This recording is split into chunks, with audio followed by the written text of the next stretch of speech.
থাকো তাহলে একটা লাইক করে দিও, একটু কমেন্ট করে দিও, তাহলে এনার্জি এক্সচেঞ্জ হয়ে যাবে। আচ্ছা, তোমার পার্টনারের মেসেজ অফ ইয়োর পার্টনার। প্রথম message, you make me feel things I have never felt before. তুমি ওকে যা মানে ফিলিংস দিয়েছো, তুমি যে ফিলটা ওকে করিয়েছো না, পৃথিবীতে আর কারোর সাথে সেই ফিলিংস ওর হয়নি, সেই ফিলিংস ওর আসেইনি। আচ্ছা, I always knew you are my other half. ও কিন্তু জানে যে তুমি হচ্ছে ওর মানে অর্ধ নারীশ্বর, একটা আলাদা একই সোলের দুটো পার্ট। আমার মনে হচ্ছে তোমরা খুব মানে টুইন ফ্লেম কানেকশনে থাকতে পারো, এই মেসেজটা দেখে আমার মনে হলো।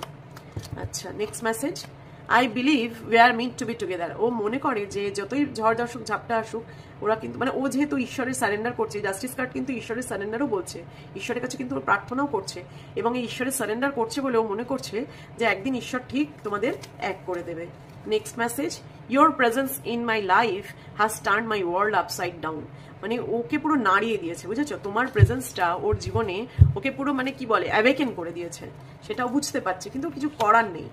I talk to you a lot in my head. প্রচুর কথা বলে তোমার সাথে, সারাক্ষণ মাথার মধ্যে তো তুমি চলো, তাই জন্য সারাক্ষণ মাথার মধ্যে তোমার সাথেই ও কথা বলে, ঠিক আছে? কিন্তু ডিসিশন কেন নিতে পারছো না বাবা? একটু ডিসিশন নাও। I want to take a trip with you. তোমার সাথে ঘুরতে চায়, বেড়াতে চায়, গল্প করতে চায়, খাওয়া দাওয়া করতে চায়, খুব ইচ্ছা নিয়ে বসে আছে, কিন্তু অ্যাকশন তো নিচ্ছে না। I feel like you have moved on from me. ও মনে করছে তুমি ওর থেকে দূরে সরে গেছো। আর একটা মেসেজ নিয়ে নেব, I could never forget about you. আমি তোমাকে কখনোই ভুলতে পারবো না। আর বটম অফ দ্য ডেকের এনার্জি হচ্ছে I am afraid of commitment. দেখেছো, এই কমিটমেন্ট এরা কিছুতেই দিতে চায় না। আমার মনে হচ্ছে তোমরা মোস্ট প্রবাবলি টুইন ফ্লেম কানেকশনে আছো, তোমাকে কমিটমেন্ট ও দিতে ভয় পাচ্ছে। আচ্ছা।